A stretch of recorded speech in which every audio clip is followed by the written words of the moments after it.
हाँ, नमस्ते फ्रेंड्स और मेरे गुरुजनों। आज हम क्लोज का पार्ट नंबर 2 करेंगे। कल हमने क्लोज में पढ़ा था कि क्लोज कितने प्रकार के होते हैं और क्लोज की पहचान कैसे करें, हमें पता कैसे चले कि इस सेंटेंस में कितने क्लोज हैं। तो मैंने आपको लास्ट में, वीडियो के लास्ट में ये बताया था, फर्स्ट पार्ट में, कि ऐसी वर्ब जो सब्जेक्ट के नंबर और टेंस के आधार पर बदलती हो फाइनाइट वर्ब कहलाती है। ये देखो, ये रहा, ऐसी वर्ब जो सब्जेक्ट के नंबर और टेंस के आधार पर बदलती हो फाइनाइट वर्ब कहलाती है।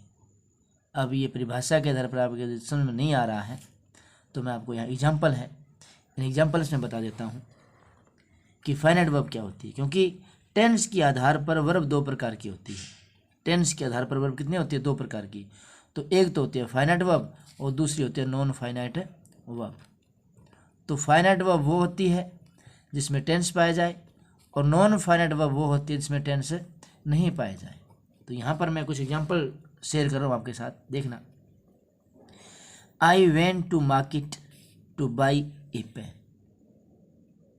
तो इस सेंटेंस में आपने देखा कि आपको कितनी फाइनाइट वर्ब दिख रही है। मैंने आपको फाइनाइट वर्ब बोला है, मैंने ये कहा है जितनी फाइनाइट वर्ब उतने क्लोज, या जितनी मैन वर्ब उतने क्लोज। ये और स्टिक रहेगा। आप मैन वर्ब की बजाय ये बोलोगे ना कि जितनी फाइनाइट वर्ब उतने क्लोज। तो इस सेंटेंस में कितनी आपको, पहली बात तो वर्ब कितनी दिख रही है? वर्ब तो आपको एक ये दिखाई दे रही है वेंट, और एक आपको बाई, ठीक है। दूसरे में I go to market to buy a pen, यहाँ पर गो वर्ब है, यहाँ पर बाई वर्ब दिख रही है। इधर ही goes to market to buy a pen, यहाँ गोज, यहाँ पर by.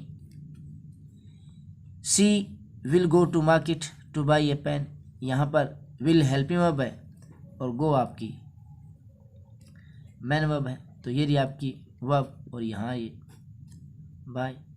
I am going to market to buy a pen, तो am helping verb, going main verb.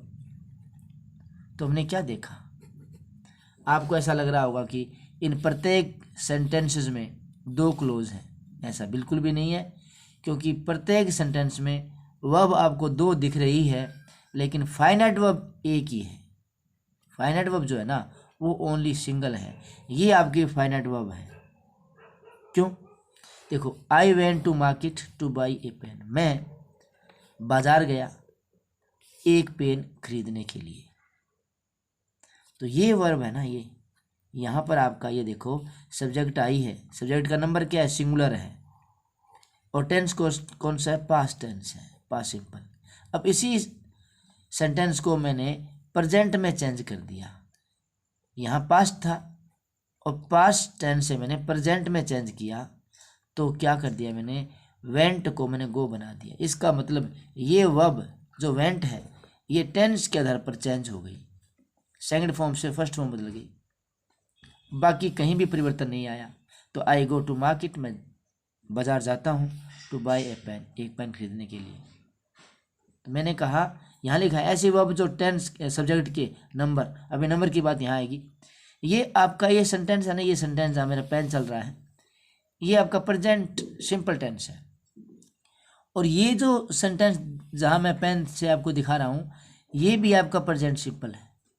तो फ़र्क क्या है? यहाँ गो और यहाँ गोज क्यों आ गया? क्योंकि यहाँ पर आपका सब्जेक्ट आपका आई है और यहाँ पर आपका सब्जेक्ट ही है। हालांकि आई भी सिंगुलर है, ही भी सिंगुलर है, लेकिन एक अपवाद है कि प्रेजेंट टेंस के अंदर कोई भी टेंस, प्रेजेंट का कोई भी पार्ट हो, उसमें आई अपने साथ वर्ब लेगा, प्लूरल लेगा। कैसे लेगा? प्लूरल। हालांकि बाकी में सिंगुलर लेता है।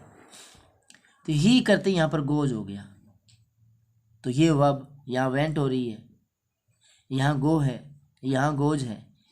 यहाँ तो टेंस के आधार पर चेंज हो गई, और यहाँ से यहाँ तक सब्जेक्ट के नंबर के आधार पर चेंज हो गई। तो ये तो कहा है कि ऐसी वर्ब जो टेंस या सब्जेक्ट के नंबर के आधार पर क्या हो रही हो?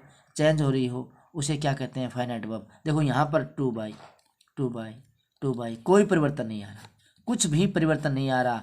तो ये जो वर्ब है ये आपकी फाइनाइट वर्ब नहीं है, ये नॉन फाइनाइट वर्ब है, जिसे टू इन्फिनेटिव कहते हैं। क्या कहते हैं? To infinitive. इस पर ना तो टेंस का प्रभाव है कोई, और ना ही कोई सब्जेक्ट के नंबर का प्रभाव, इस पर कोई प्रभाव नहीं है। तो ऐसी वर्ब जिस पर सब्जेक्ट के नंबर और टेंस का कोई प्रभाव ना हो, वो नॉन फाइनाइट वर्ब कहलाती है। क्या कहलाती है? Non finite.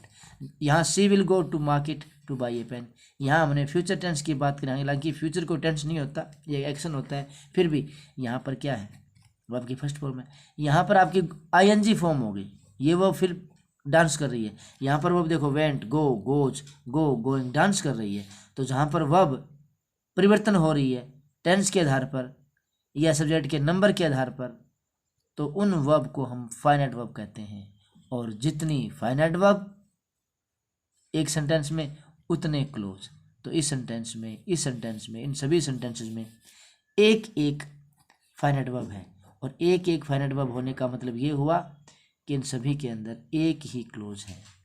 अब ये सवाल कि सर क्लोज कितने प्रकार के, मैं आपको बताया।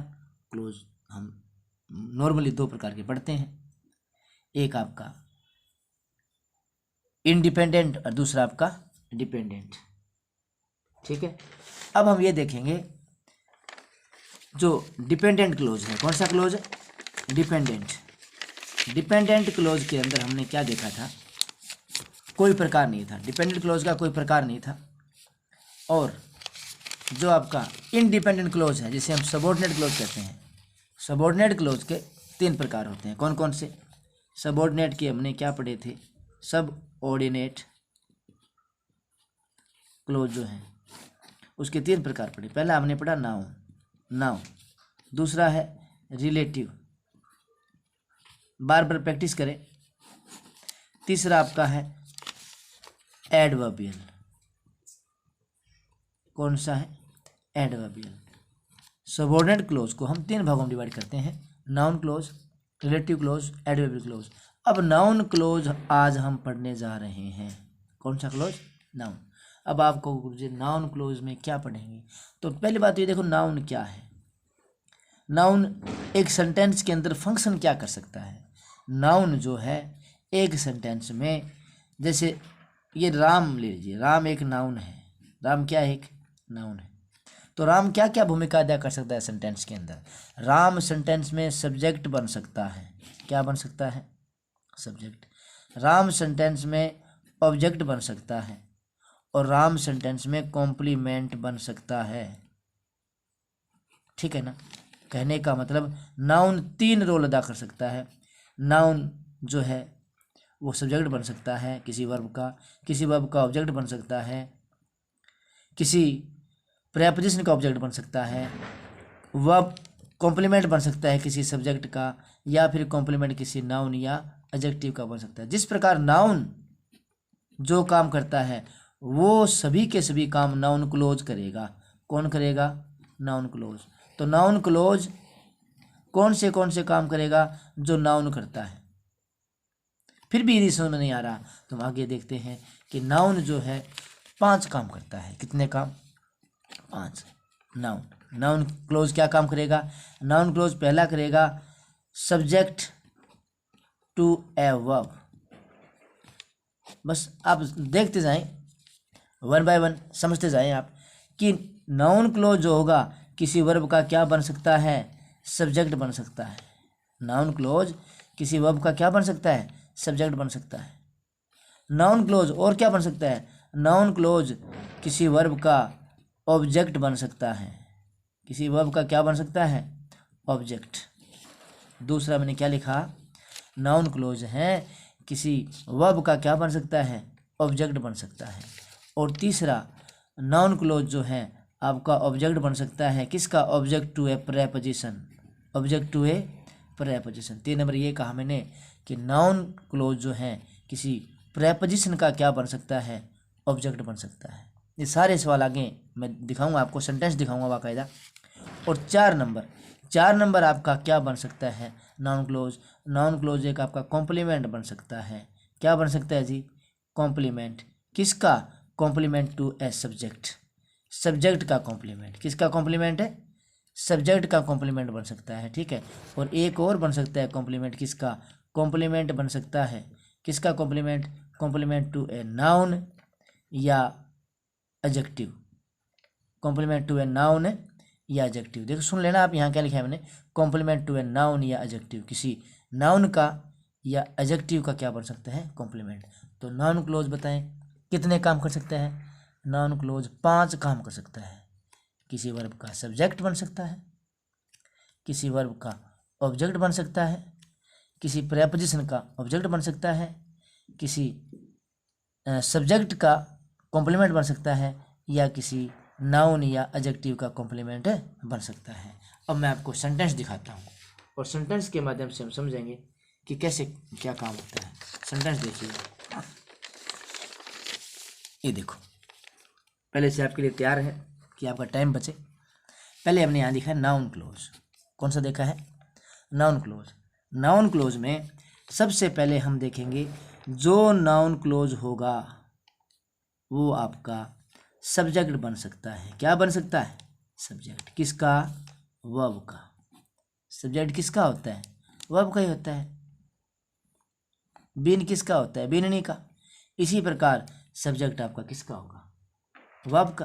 तो यहाँ देखें, इसको पहले देखें, इस सेंटेंस को ध्यान से पढ़ें और ध्यान से पढ़ने के बाद आप देखेंगे कि इस सेंटेंस के अंदर आपको फाइनाइट वर्ब कितनी दिख रही है। देखो यहाँ से पढ़ो, that honesty is the best policy is known to all. यहाँ पर देखो ये रही एक फाइनाइट वर्ब, फाइनाइट वर्ब, और एक ये रही फाइनाइट वर्ब, 2 फाइनाइट वर्ब है, ठीक है ना। ये तो आपकी हेल्पिंग वर्ब है, ये आपकी मेन वर्ब है, 2 फाइनाइट वर्ब है। इसका मतलब 2 फाइनाइट वर्ब होने का मतलब ये हुआ इसमें 2 ही क्या है, क्लोज है। तो क्लोज जो है 2 क्लोज हैं, तो एक तो कन्फर्म प्रिंसिपल होगा, दूसरा कौन सा होगा, सबऑर्डिनेट। अब आपको गुरुजी सबऑर्डिनेट का पता कैसे चले, प्रिंसिपल का पता कैसे चले, तो सिंपल सी बात है, सबऑर्डिनेट क्लोज जो होगा उसकी शुरुआत, बिगिनिंग हमेशा किससे होगी, कंजंक्शन से होगी। किससे होगी, कंजंक्शन।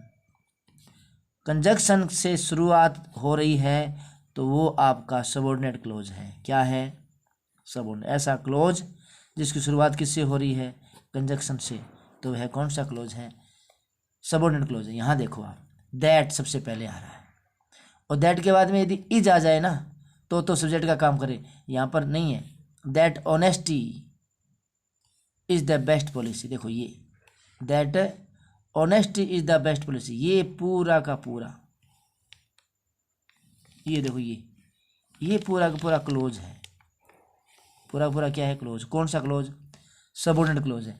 और यहाँ से लेके ये देखो, ये आपका प्रिंसिपल आ गया। कौन सा आ गया, प्रिंसिपल। लेकिन ये इज है, इसका सब्जेक्ट कहाँ है, इज नोन टू ऑल। ये जो पूरा क्लोज है ना, सबऑर्डिनेट क्लोज, ये क्लोज ही इस वर्ब का सब्जेक्ट है। तो यदि किसी वर्ब का कोई क्लोज क्या बन जाए, सब्जेक्ट, यदि किसी वर्ब का कोई पूरा का पूरा क्लोज ही क्या बन जाए, सब्जेक्ट बन जाए, तो वह है आपका सबऑर्डिनेट क्लोज कहलाता है। और वह सबऑर्डिनेट क्लोज कौन सा, नाउन क्लोज। कौन सा क्लोज है, नाउन क्लोज। ये नाउन क्लोज है, ये पूरा सबऑर्डिनेट तो है ही। कोई भी क्लोज यदि कंजंक्शन से शुरू हो रहा है ना, तो वो आपका कन्फर्म है, वह सबऑर्डिनेट है। अब सबऑर्डिनेट का प्रकार कौन सा है, तो सबऑर्डिनेट का प्रकार नाउन भी हो सकता है, सबऑर्डिनेट का प्रकार रिलेटिव भी हो सकता है, सबऑर्डिनेट का प्रकार एडवर्बियल भी हो सकता है। तो इनमें फ़र्क कैसे करें, तो आप क्या याद रखेंगे, यदि कोई सबऑर्डिनेट क्लोज किसी वर्ब का क्या बन जाए, सब्जेक्ट बन जाए, तो उस पूरे क्लोज को हम नाउन क्लोज कहेंगे। क्या कहेंगे जी, नाउन क्लोज। तो इसको पढ़िए, देखो, that honesty is the best policy, कि ईमानदारी एक अच्छी नीति है, इज नोन टू ऑल, ये सबके द्वारा जाना जाता है। इसकी इस बात का सबको पता है, सबको किस बात का पता है, that honesty is the best policy, इस बात का पता है। अगला, that he told A lie was his fault. कितनी फाइनाइट वर्ब है, फटाफट देखें, ये री फाइनाइट वर्ब और इधर ये री फाइनाइट वर्ब, ठीक है। तो आपका ये रहा कंजक्शन। यहाँ से चलो और कहाँ तक चलूँ, बोलो बोलो बोलो बोलो, यहाँ तक आ गए। ये आपका हो गया सबऑर्डिनेट क्लोज। और ये वॉज से लेकर के ये प्रिंसिपल क्लोज है, लेकिन ये वर्ब है, इसका सब्जेक्ट, ये क्लोज ही क्या इसका सब्जेक्ट है। इस वर्ब का सब्जेक्ट ये क्लोज ही है। तो या दोबारा बोलता हूँ, यदि किसी वर्ब का सब्जेक्ट कोई क्लोज हो तो वह क्लोज नाउन क्लोज कहलाता है। क्या कहलाता है? Noun close. यदि किसी वर्ब का सब्जेक्ट कोई क्लोज हो तो वह क्लोज उस वर्ब का सब्जेक्ट कहलाता है, तो वह क्लोज आपका नाउन क्लोज कहलाएगा। ठीक है, तो ये सबऑर्डिनेट क्लोज है और सबऑर्डिनेट का प्रकार कौन सा हो गया? नाउन क्लोज हो गया।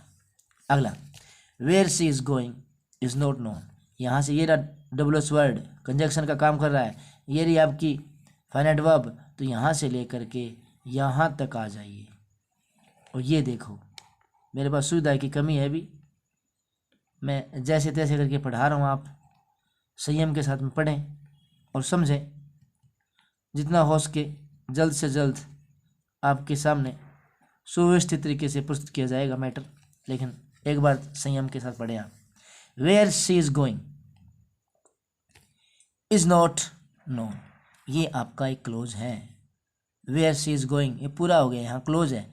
और ये पूरा का पूरा क्लोज इस वर्ब का, इज नोन का क्या काम कर रहा है? सब्जेक्ट का काम कर रहा है। तो फिर बोलूँ, यदि कोई क्लोज किसी वर्ब का सब्जेक्ट बन जाए तो वह नाउन क्लोज कहलाता है। कौन सा क्लोज कहलाता है जी? Noun clause. ये नाउन क्लोज है। कौन सा क्लोज है? नाउन। एक बार आप बस इतना पहचानना सीख जाओ कि नाउन क्लोज है, ये आपका रिलेटिव क्लोज है, ये आपका एडवर्बियल क्लोज है।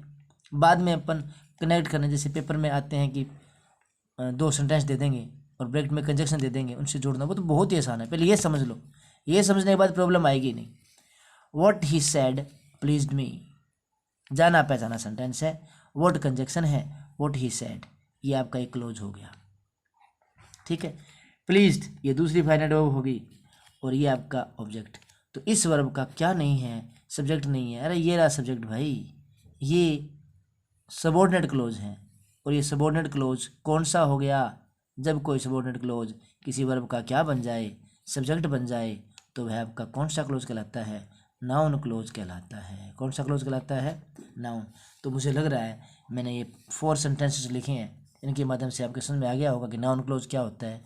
नाउन क्लोज का पहला पार्ट, यदि कोई क्लोज किसी वर्ब का क्या बन जाए? सब्जेक्ट बन जाए, तो वह कौन सा क्लोज कहलाएगा? नाउन क्लोज कहलाएगा। कौन सा क्लोज कहलाएगा? Noun close. दूसरा आपका नाउन क्लोज एक तो सब्जेक्ट बन सकता है, ठीक है जी, और क्या बन सकता है जी? नाउन क्लोज जो है वो वर्ब का ऑब्जेक्ट भी बन सकता है। वर्ब का क्या बन सकता है? ऑब्जेक्ट भी बन सकता है। तो कैसे बनेगा ऑब्जेक्ट, देखते हैं अपन ऑब्जेक्ट के बारे में फटाफट। ये देखो, ऑब्जेक्टिव वर्ब कहने का मतलब एक ऐसा क्लोज होगा जो वर्ब का क्या बन जाएगा? ऑब्जेक्ट बन जाएगा। वर्ब का क्या बन जाएगा? ऑब्जेक्ट बन जाएगा। देखो, ही टोल्ड मी, ये वर्ब रही। ये रात कंजक्शन, यहाँ से शुरू हो जाइए सर और चलते जाइए यहाँ तक जाके देखो, आप बना के देखो इसमें कितनी फाइनाइट वर्ब है? एक। ये हेल्पिंग वर्ब है, ये आपकी मेन वर्ब है। एक फाइनाइट वर्ब है, यहाँ पर एक फाइनाइट वर्ब है। 2 फाइनाइट वर्ब होगी, इसका मतलब 2 क्लोज। और 2 क्लोज हैं तो एक तो प्रिंसिपल होगा और दूसरा कौन सा होगा? सबऑर्डिनेट। तो ये है सबऑर्डिनेट। क्यों? Because the beginning of this close with conjunction that, then we can say that it is a subordinate clause। ये कौन सा क्लोज है? सबऑर्डिनेट क्लोज है। तो यहाँ पर he told me, समझो इसको, ये काम क्या कर रहा है? he told me, उसने मुझे बताया, ये आपका ऑब्जेक्ट है। लेकिन कैसा ऑब्जेक्ट है? ये इनडायरेक्ट ऑब्जेक्ट है। कैसा ऑब्जेक्ट है? इनडायरेक्ट। ऑब्जेक्ट भी 2 प्रकार के होते हैं। मैं इसके अगले वीडियो में आपको बताऊंगा कि ऑब्जेक्ट कितने प्रकार के होते हैं, कैसे समझते हैं। आज फिर वीडियो लंबा हो जाएगा अदरवाइज, तो ध्यान से देखें कि ही टोल्ड मी, उसने मुझे बताया। लेकिन एक आपका ऑब्जेक्ट और होता है, वो ऑब्जेक्ट होता है डायरेक्ट ऑब्जेक्ट। तो ये जो सबऑर्डिनेट क्लोज है, ये सबऑर्डिनेट क्लोज कौन सा है? नाउन क्लोज है या रिलेटिव क्लोज है या एडवर्बियल क्लोज है?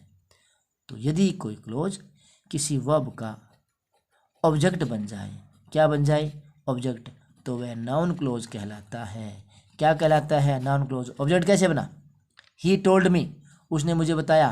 क्या बताया, इस वर्ब के साथ व्हाट से क्वेश्चन करो। किसके साथ क्वेश्चन करेंगे, व्हाट के साथ। ही टोल्ड मी, उसने मुझे बताया। क्या बताया, ये बात, कौन सी बात, that he was going to Jaipur, कि वह जयपुर जा रहा था, कि वह जयपुर जा रहा था, ये बात बताई। तो वर्ब का या वर्ब के साथ हम क्वेश्चन करते हैं व्हाट से, और व्हाट का जो क्लोज जवाब दे उस क्लोज को हम नाउन क्लोज कहेंगे। तो ये पूरा का पूरा क्लोज इस वर्ब का क्या बन गया, ऑब्जेक्ट। ओके, अगला सेंटेंस देखो, आई डोंट नो, मैं नहीं जानता। ये आपका डबल एच वर्ड कंजक्शन का काम कर रहा है। और याद रखना, जब भी डबल एच वर्ड मिले किसी सेंटेंस में और डबल एच वर्ड के बाद में एस वी ऑर्डर मिले तो वह आपका क्लोज होगा। क्या होगा, क्लोज। और कौन सा क्लोज होगा, वो सबऑर्डिनेट क्लोज होगा जी, डेड श्योर है, कन्फर्म है। जब भी आपको सेंटेंस में डबल एच वर्ड कोई मिलता है और उस डबल एच वर्ड के बाद में आपको एस वी ऑर्डर, पहले सब्जेक्ट और बाद में वर्ब हो, इट मीन्स ये आपका सबऑर्डिनेट क्लोज है। और सबऑर्डिनेट क्लोज में हमेशा ही आपको एस वी ऑर्डर ही मिलेगा, वी एस ऑर्डर नहीं मिलेगा। कौन सा ऑर्डर मिलेगा, एस वी ऑर्डर। तो यहाँ आई डोंट नो, ये आपका एक क्लोज हो गया। और वेयर ही लाइव्स या लीव्स, ये हो गया सबऑर्डिनेट। तो ये सबऑर्डिनेट क्लोज काम क्या कर रहा है, इस वर्ब के ऑब्जेक्ट का काम कर रहा है। कौन से ऑब्जेक्ट का, डायरेक्ट ऑब्जेक्ट का। कौन से ऑब्जेक्ट का, डायरेक्ट ऑब्जेक्ट का। कैसे देखो, आई डोंट नो, मैं नहीं जानता। क्या नहीं जानते भैया आप, कि वेयर ही लिव्स, वह कहाँ रहता है। वह कहाँ रहता है इस बात का मुझे पता नहीं है। तो इतना सेंटेंस हमने पढ़ा यहाँ तक, इससे पहले तो आया आई डोंट नो, मैं नहीं जानता। अब बात पूरी नहीं हुई, सवाल उठता है क्या नहीं जानता, ये बात कि वेयर ही लिव्स, वह कहाँ रहता है। तो ये क्लोज इस वर्ब का क्या बन गया, ऑब्जेक्ट। तो यदि कोई क्लोज किसी वर्ब का क्या बन जाए, ऑब्जेक्ट बन जाए, तो वह भी नाउन क्लोज कहलाता है। क्या कहते हैं, नाउन क्लोज। अगला, he asked me if you are coming with me. ध्यान दो, ये कंजक्शन है इफ़ भी, इफ़ से लेकर के, और इफ़ के तुरंत बाद आपको एस वी ऑर्डर मिलेगा, एस, ये रहा वी, एस वी ऑर्डर। तो ये देख लो पूरा का पूरा इफ़ क्लोज है। ये भी आपका क्या है, ये भी आपका सबऑर्डिनेट है। और सबऑर्डिनेट है तो सबऑर्डिनेट का कौन सा, नाउन है, रिलेटिव है या एडवर्बियल है, वो जानना है तो वर्ब से पूछो। ही आस्क्ड मी, उसने मेरे से पूछा। अब आपके दिमाग में सवाल आता है क्या पूछा, इसको बंद कर दो। ही आस्क्ड मी, उसने मेरे से पूछा, बस क्वेश्चन उठेगा क्या पूछा, तो क्या का जवाब ये रहा, ये पूछा क्या, कि if you are coming with me, क्या तुम, if you are coming with me, क्या तुम मेरे साथ आ रहे हो, क्या तुम मेरे साथ आ रहे हो। तो ये बात, इसने ये बात पूछी, क्या तुम मेरे साथ आ रहे हो, ये बात। तो ये क्लोज जो है सबऑर्डिनेट है, और सबऑर्डिनेट का प्रकार कौन सा हो गया, नाउन क्लोज। क्यों, क्योंकि इस वर्ब का क्या है, ये ऑब्जेक्ट है। लास्ट सेंटेंस आज का, कैन यू गैस व्हाट, ये रहा कंजक्शन, और इसके बाद में एस वी ऑर्डर। तो समझ जाया करो, जहाँ भी डबल एस वर्ड मिले, कंजक्शन मिले, उसके बाद में एस वी ऑर्डर हो, तो वह आपका सबऑर्डिनेट क्लोज ही होता है। तो ये सबऑर्डिनेट क्लोज है, और सबऑर्डिनेट है तो सबऑर्डिनेट का प्रकार कौन सा है, वो बहुत ज़रूरी है। सबऑर्डिनेट पहचान जाओगे कंजक्शन के द्वारा, लेकिन आपको ये भी जानना होगा कि वह सबऑर्डिनेट का प्रकार कौन सा है। तो ये सबऑर्डिनेट क्लोज काम क्या कर रहा है, तो देखो जी, कैन यू गैस, क्या तुम अनुमान लगा सकते हो। क्या अनुमान, ये वाला अनुमान, ये है वर्ब का जवाब दे रहा है, कैन यू गैस, क्या तुम अनुमान लगा सकते हो, what I have in my pocket, कि मेरी पॉकेट में क्या है, मेरी पॉकेट में क्या है, इस बात का क्या तुम अनुमान लगा सकते हो। तो इस वर्ब का ये क्लोज क्या हुआ, ऑब्जेक्ट हुआ। तो यदि कोई क्लोज किसी वर्ब का ऑब्जेक्ट बन जाए तो वह नाउन क्लोज कहलाता है। तो आज हमने 2 पढ़ लिए जी, क्या नाउन क्लोज किस किस रूप में प्रयोग कर सकते हैं। नाउन क्लोज के 5 रूप होते हैं, उनमें पहला का हमने सब्जेक्ट टू ए वर्ब, दूसरा का ऑब्जेक्ट टू ए वर्ब, और बाकी 3 अगले वीडियो में करेंगे। तब तक जय हिंद, जय भारत। यदि आप मेरा सहयोग करना चाहते हैं, यदि आपको लग रहा है कि जितनी मेहनत की जा रही है वो सुटेबल हैं, तो जो आप करना चाहें, आपको बेटर लगे, वो सहयोग कर सकते हैं। जय हिंद, जय भारत।